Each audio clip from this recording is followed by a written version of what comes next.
Another year and more deaths of boys hoping to pass through a rite of passage to become men.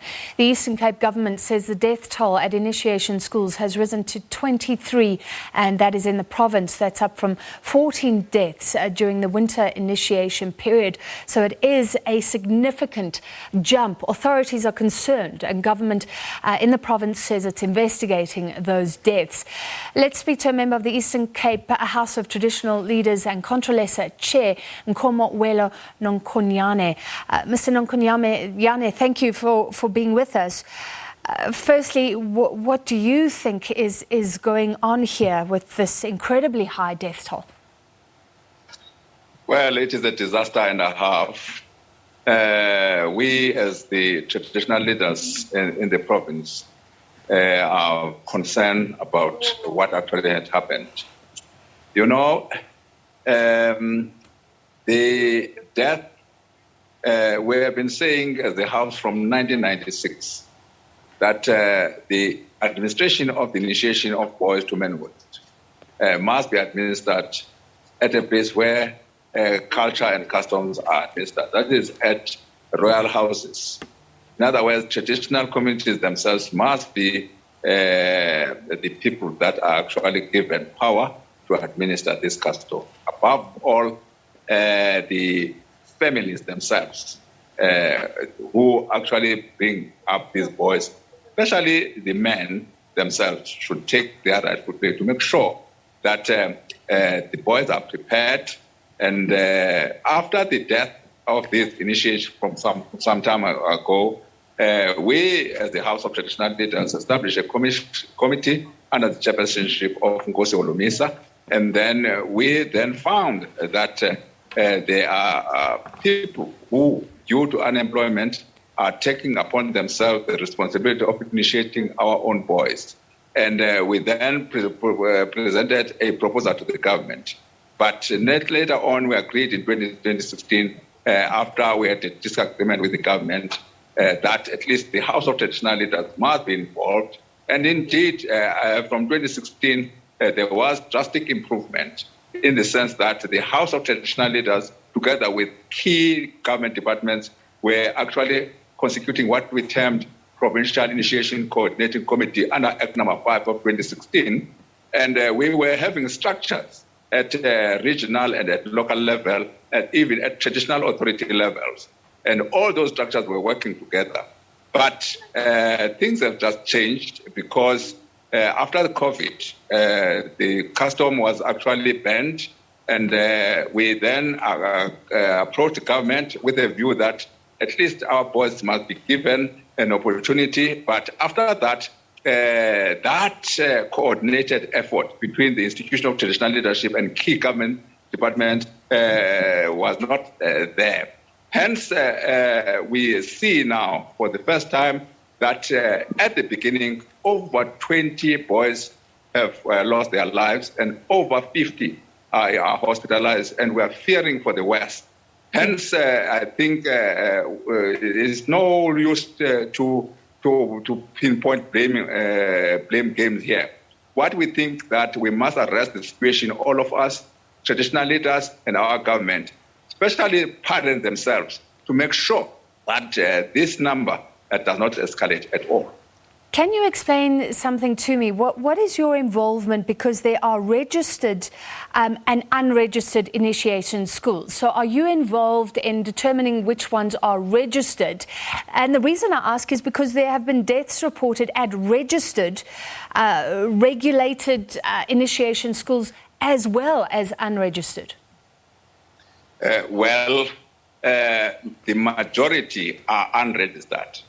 As I speak to you, we had actually agreed to have initiation working committees at a traditional authority level where councillors will be involved. But these structures are not existing, and these structures have not been provided with the necessary support. And so the registration should actually take place at that level. What actually had happened is because many didn't register, and because of the lack of powers to the traditional leaders, then we'll certainly hear other people going to the government departments and given certain permits. But you find that those permits have not been granted by traditional authorities as far as we are concerned. And we have been saying even the traditional surgeons and traditional nurses must be registered and accredited by the community themselves. All right. This is not happening. All right. So you are critical of the way government is administering this in the first place.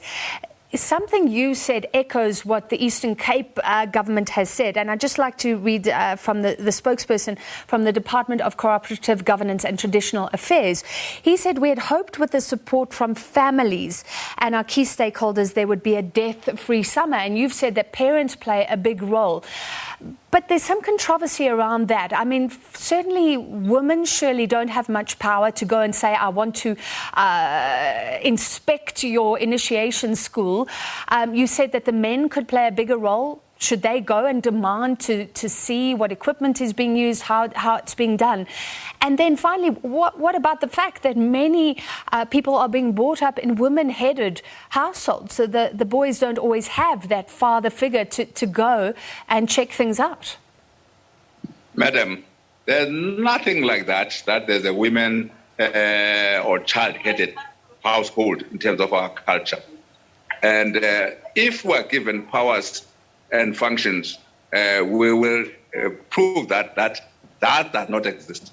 And but some activists are actually having this as something that they think that it is existing. It cannot. Secondly, we must make it crystal clear, and women can never be in charge of the initiation of boys to manhood, in the same way as we as men cannot be in charge of initiation of girls to womanhood. And but we support each other. For instance, I attended our Zvazana Association in Tanzania recently. Women actually said they will be behind men to circumcise their boys.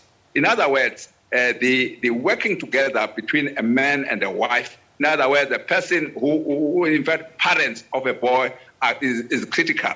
And they know that in terms of our culture, this is what must be followed.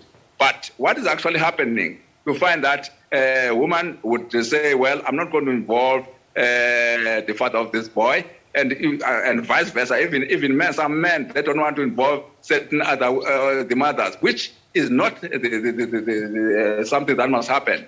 And if we had got power as a traditional leaders, we will steal this. And again, as you know, there's no traditional courts that have been approved by the government. In other words, we can't summon those people to come to the traditional court so that they can be dealt with.